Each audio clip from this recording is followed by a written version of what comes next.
and welcome to Deininger Leadership Talk Series. My name is Manish Verghese, and I am the India Managing Partner for Deininger Consulting, which is a global executive search and leadership consulting firm headquartered out of Frankfurt, Germany. Today we have with us Mr. Alok Nigam, Senior Vice President and Group CHRO of Bhartiya Group. As a quick introduction to Alok for our viewers, Alok is a dynamic, agile, and multifaceted HR leader who brings over 3 decades of diverse industry experience. A strong, value-oriented leader, Alok is known to groom and nurture talent. He is presently the Senior Vice President CHRO of Bhartiya Group, and in this role, he is responsible for managing all the HR activities across all businesses and geographies. Prior to joining Bhartiya Group, Alok worked with Bharti Airtel and led the HR function for the mobility and network businesses. He started his career in plant HR with GSK, and since then he has grown through progressive roles in HR function across leading organizations such as JBM, Goodless Nerolac, Luxor Parker, and Index Technologies. He's a specialist when it comes to managing board relations, balancing business growth strategies with effective HR practices, assessing an organizational health, leading and building diverse and sustainable teams, building leadership pipeline, and performance management. Alok, thank you so much for joining us today, and a very warm welcome to you.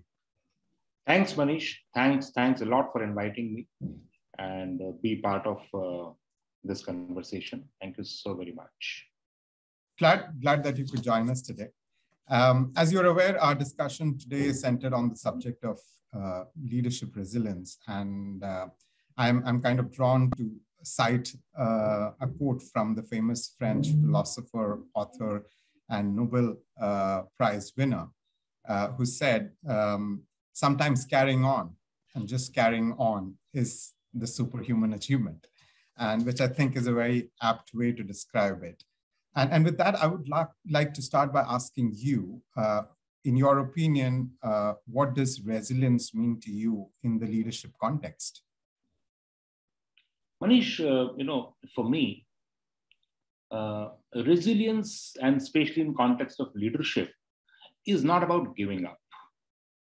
It's about standing tall, no matter what the circumstances is. Right. It is the strength to endure any hardship. As the popular saying goes, when there are difficult situations, when the going gets tough, the tough gets going. Right. And that toughness is all about leadership. Yeah. It's about when I say toughness, it's about how resilient you are as a leader. And yeah, that's what I think leadership resilience is. Standing tall, no matter what the circumstances are. Interesting take on that. And one of the aspects that when we talk about resilience is about leaders having that self-reflection and self-awareness. Do you think that is critical? Do you think it is important to overcome the fear of being judged? If you were to admit and say that, hey, I don't know how to do this, and I may have to rely on someone else to be able to help me do this. Manish, I completely agree. A leader has to be somebody who is always introspecting, who is always, in reflection mode. And unless a leader thinks deeply, unless the leader introspects, is aware about himself, is aware about the surroundings, is aware about the situation, the resilience won't come. Yeah. See, it's not just being bold, not being easily impacted by stress or failure or setbacks. Bearing up, under pressure and in stressful situation is certainly part of being resilient, but it's just one part, I would say. The other part is an individual being mentally trained or prepared to have certain level of mental, I would say, mental fortitude, let's say, to handle the tangibles and intangibles. Both intangibles could be, unknown obstacles. It could be, one's attitude about ability, a nagging injury, let's say, maybe a fear of, maybe the fear of failure. Yeah. You said about being judged. See, this fear of judgment is very common. And this relates, and if I talk of leadership in an organizational context, it's about what kind of organization culture you have. True. Right. And we have to, as leaders, we have to create a safe space. And let's say, for the co-workers, for team members, and unless we do that, this fear of judgment will always be there, because the world is out there to judge you all the time. Yeah. At the same point in time, I would say leaders also need to show their vulnerability, their own fears, their own weaknesses and failures, for people to open up and share. Unless your people know that you are vulnerable to what all, people won't open up and share. That's so very I think that's very important. That's very, very critical. That coming back to your original question, introspection, self-reflection, deep thinking, is something which should be a good attribute of a leader. And especially in case of when one has to show resilience. Okay, and the other aspect of that also is the fact that when you are faced with adverse circumstances, leaders are also supposed to or are expected to take tough calls, and they need to balance that approach to, on one hand, have the empathy and compassion towards their team members, but also take a more hard, rational outlook in order to protect the business and financial performance. How do you think leaders can balance that approach between compassion, empathy, and taking more objective, hard calls when required in adverse circumstances in order to protect business interests? Manish, there is a myth always when somebody talks of a people leader. Every leader is a people leader when they lead people. People think that it's all about caring for people. It's all about green towards their needs. That is one part of it, but one has to deliver also.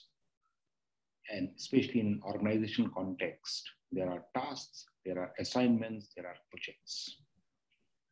I think leader has to balance this both empathy, compassion with one has to deliver. So one has to manage people. One has to be tough with people also. And I won't say tough is the right word, firm with people. Yeah. Right. Most important aspect which comes into play here is, what about your emotional intelligence? What is the emotional quotient you as a leader carry? One has to maintain emotional equilibrium and the composure under a stress situation all the time. Leaders, when they get upset, not meeting deadlines, poor performance, whatever. Right? Yeah. The leaders should not agitate others by spreading tension and anxiety. Yeah. That is a hallmark of a very, very good leader. A leader has to tolerate ambiguity and let's say uncertainty, and should be flexible enough, should be adaptable enough to the new situations. I think the setbacks, the mistakes that one does, and nobody is perfect. Every leader does, every team member does. How do you handle these mistakes or setbacks with, let's say, poise and grace? Yeah. magnanimity. Yeah. Whatever stressful experiences have been, put them into right perspective and don't dwell upon them. Right. Because you have to learn from them. If you continue to dwell upon them, you will create a sense of anxiety around. True. Leaders have to really practice those things. Leaders, of course, have to invest in their physical, psychological, mental health all the time. Yeah. Because people look up to you. Yeah. Leaders have to, communicate confidence and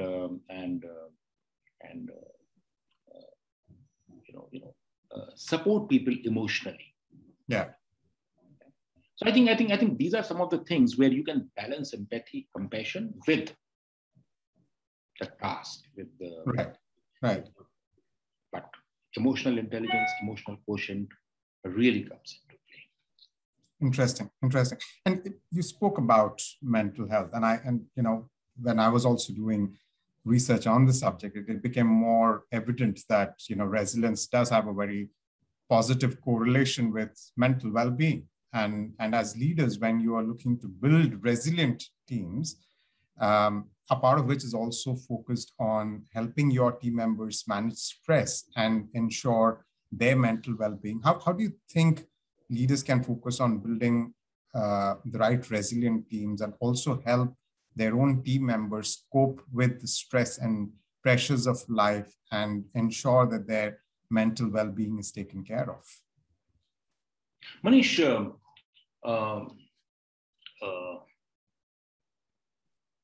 there are always, I have always believed and learned from leaders with whom I have worked.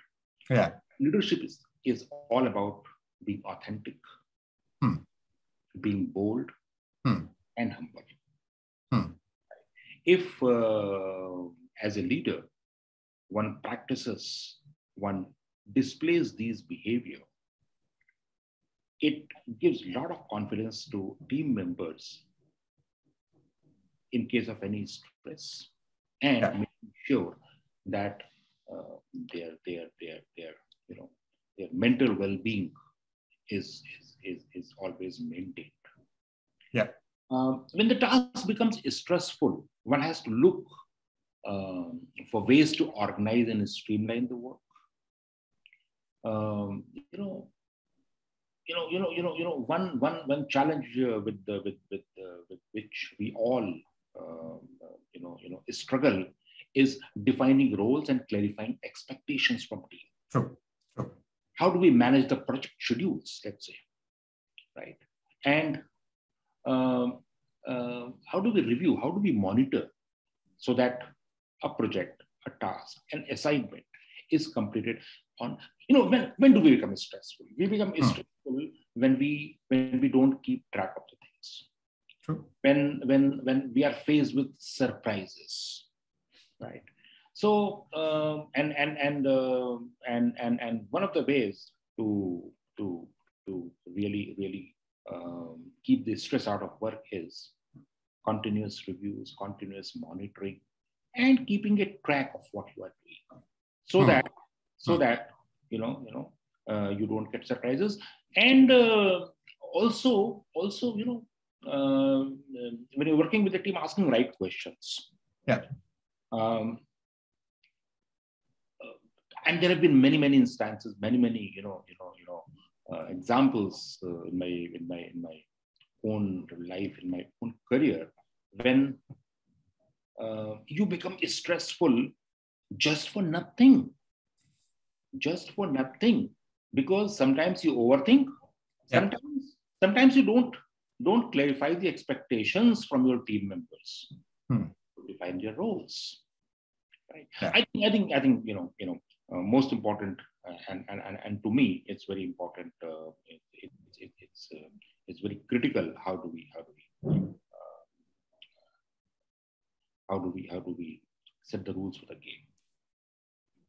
Interesting. One other perspective is about the fact that a lot of people do very generally feel that resilience is about coping and survival. But there is one other element, which I do strongly believe in as well, is about in times of adversity, ambiguity or uncertainty, possibly the best leader is someone who can also identify opportunities and seize them to actually grow in the face of adversity. How do you think leaders or organizations to that extent move on the continuum from being survival in mindset to having a growth mindset while dealing with adverse situations? I think,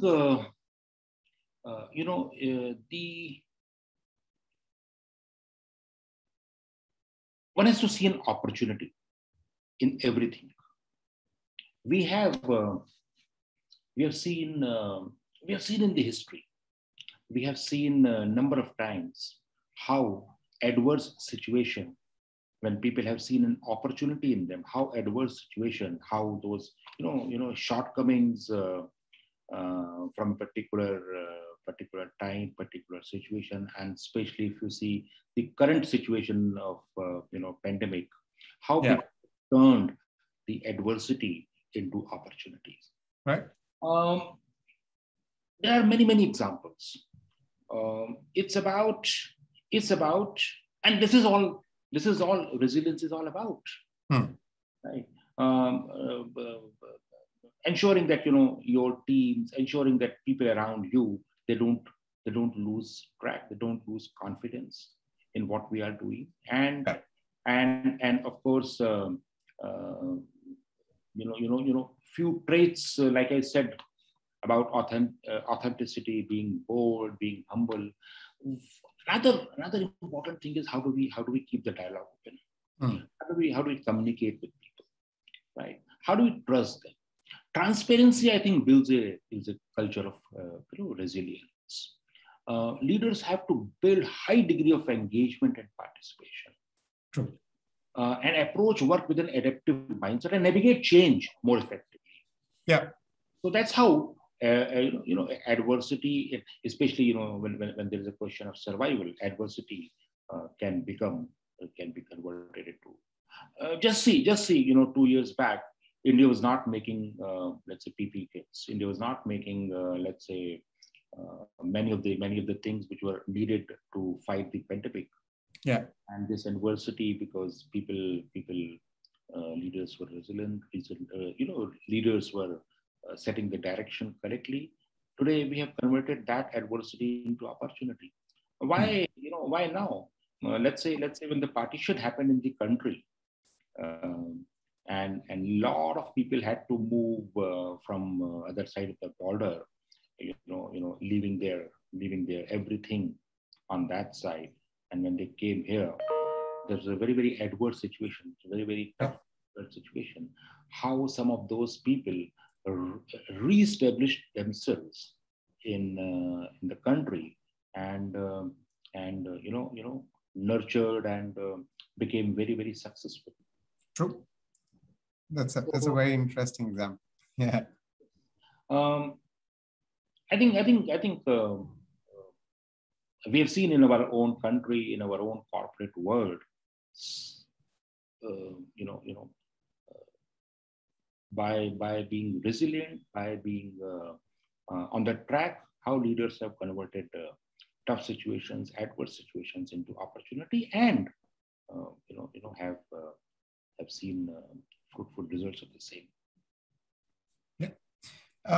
In that previous question that I asked you, you had also mentioned about how we sometimes tend to overanalyze and take on that stress, and I agree with you. There is when we talk about stress or pressure, I see it as self-induced, and then there is also externally imposed. And I believe, leaders are always, in the eye of the storm. Everyone is kind of, probably judging them. Probably they expect leaders to consistently perform, as if failure is not an option, right? Do you think that is kind of changing? That phenomena is changing? Is the world becoming more acceptable towards leaders and their shortcomings and the fact that they may sometimes fail? Or do we still expect our leaders to be superheroes?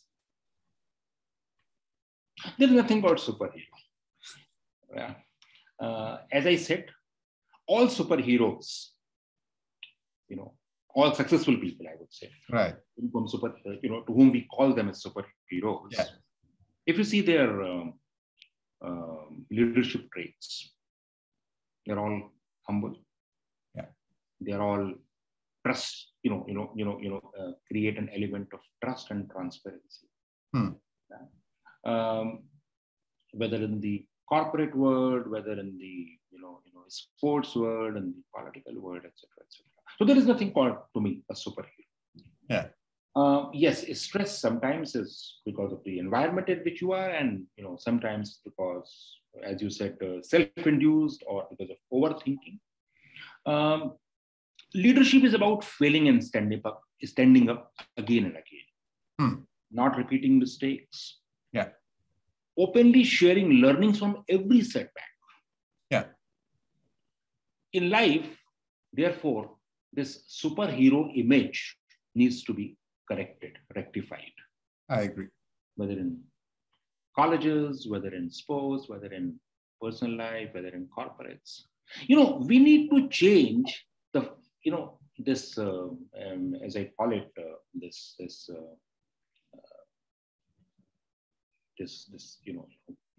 myth which has gone into our minds, that you sacrifice empathy for toughness, or your optimism is perceived as unrealistic. Your self-reliance keeps you from trusting others.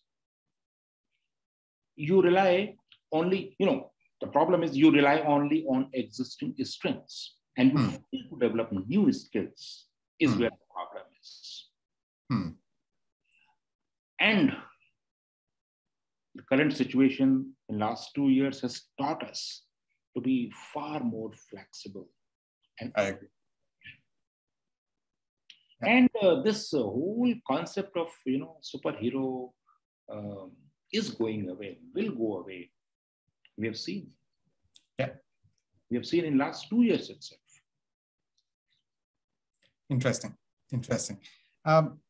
That brings me to one of the final questions, and it's really for you to kind of reflect back on your career, and if you can probably point to any instances or incidents in your career which probably taught you the importance of resilience and helped you to evolve as a better leader overall.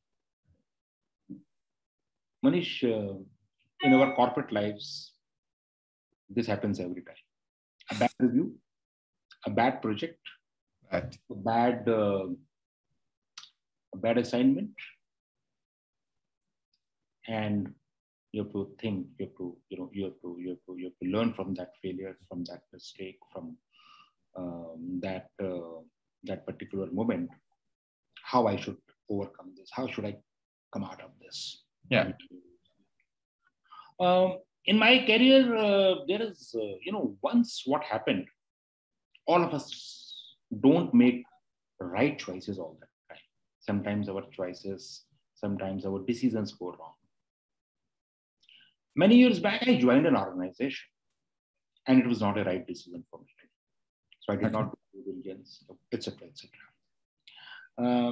So when I joined that place, I said, "Alok, what have you done? Such a toxic environment. People giving you stress, unnecessary stress. People playing games with you. Very, very political environment all over. You're not welcome, in those kind of situations. And I had come from a very structured and very, very different background. Yeah. Easy way for me was to get out of that place in 3 months, 6 months, and tell to the world I made a wrong choice. Yeah. Where I'm, coming back and rectifying the bad decision that I made. I said, no, Alok, this is not done. I will fight it out. I had my options clear, choices clear. I converted that situation by giving a commitment, a promise to myself, I will not run away from this. I converted that situation into a happy situation. Worked with that organization for many more years. The organization still remembers me for the simple reason that this whole culture of the organization became a better place to work. Interesting. And me and my people, and me and my leadership had lot to contribute in converting. It's important to find like-minded people around you and take the best out of them. And this is one example. Otherwise, every day and every moment, there are situations when you feel defeated, when you feel exasperated, and you learn from it, and you stand up, and you march. Yeah. Well, Alok, thank you so much. I mean, this has been one of the most, practical, pragmatic experiences that I've kind of heard when you're dealing with a subject, because, like you said, a lot of the aspects related to resilience and the counter side of it is something that we deal with on a day-to-day basis in our work lives. You can learn from it, or you can succumb to it. And there are others who can actually not just survive, but grow and excel within these circumstances. So thank you so much for an endearing session and for sharing your valuable insights. And I'm sure our viewers are also going to enjoy listening into this discussion. So thank you very much for joining us today, and wishing you well. And I'm sure we'll keep in touch. Thank you, Manish. Thank you for giving this opportunity to me. Thank you. Pleasure's mine. Thank you.